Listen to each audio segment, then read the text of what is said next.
श्रीराम जय जय राम।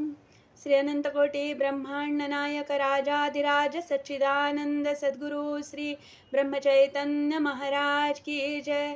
जय जय रघुवीर समर्थ। श्रीराम। श्री ब्रह्मचैतन्य गोंदवलेकर महाराज प्रवचन 25 जुलै। भगवंताचे नाम सोडू नका। संकल्प ही फार मोठी शक्ती आहे. इच्छा जर खरोखर अति प्रबळ झाली तर ती वस्तूला आपल्याकडे खेचून घेतल्याशिवाय राहणार नाही. तसेच भगवंताच्या प्राप्तीसाठी प्रबळ इच्छा धारण केली तर भगवंत भेटतो. प्रापंचिक वस्तू आपण कितीही मिळवल्या तरी त्या स्वभावतःच अपूर्ण असल्यामुळे त्यांच्या प्राप्तीपासून पूर्ण समाधान होत नाही. याच्या उलट भगवंत स्वतः पूर्ण असल्यामुळे आपल्या वासनांची पूर्ण तृप्ती होऊन त्या क्षीण बनतात आणि नंतर आपोआप नाहीशा होतात. म्हणून नेहमी भगवंत मला हवा अशी इच्छा करीत जावे. त्याचे नाम घेणे म्हणजे तू मला हवास असे म्हणणेच होय. खऱ्या प्रेमाने जर आपण आपला भार रामावर टाकला तर तो नेहमी आपल्या कल्पनेच्या बाहेर गोष्टी घडवून आणतो. आपला देह आणि प्रपंच भगवंताच्या सत्तेने चालतो ही जाणीव सतत ठेवून जगात वागावे म्हणजे आपल्याला कधी कमी पडणार नाही. नामात एक विशेष आहे. विषयाकरता जरी नाम घेतले तरी विषय प्राप्त होऊनही ते आपले काम म्हणजे तुमचे मन निर्विषय करणे ते करीतच असते.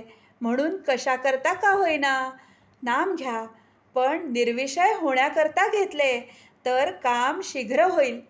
साधन तेच आणि साध्यही तेच. नामच एक सत्य आहे, या परते दुसरे सत्य नाही असा दृढभाव असावा. आपण कोणतेही कृत्य करीत असताना ज्याकरता ते आरंभले ते जसे नेहमी आपल्या डोळ्यासमोर असते त्याप्रमाणे नाम घेताना आपण ते कशाकरता घेतो त्याची जाणीव अखंड असावी.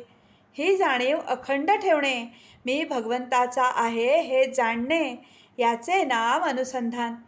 वास्तविक आपण भगवंताचेच आहोत, पण भ्रमाने मला मी विषयाचा आहे असे वाटू लागले. संत तू विषयाचा नाहीस भगवंताचा आहेस असे सांगतात. हीच संतांची खरी कामगिरी आणि याकरता ते नाम सांगतात. नाम घेणे म्हणजे मी विषयाचा नाही भगवंताचा आहे असे मनाला सांगणे. मनात तशी जाणीव उत्पन्न करणे आणि ही जाणीव टिकवण्याकरता पुन्हा पुन्हा मनाला तेच सांगणे म्हणजे तेच नाम सतत घेणे. भगवंत खरोखरच मनापासून ज्याला हवा आहे त्याचे काम झालेच पाहिजे. आपल्याला जगातला मान, लौकिक, पैसा, विषय इत्यादी काही नको असे वाटते का? तसे नसेल तर भगवंत मला हवा आहे असे नुसते तोंडाने म्हणणे बरोबर नाही. ज्याला भगवंताचे प्रेम जोडायचे असेल त्याने जगाचा नाद सोडायला पाहिजे.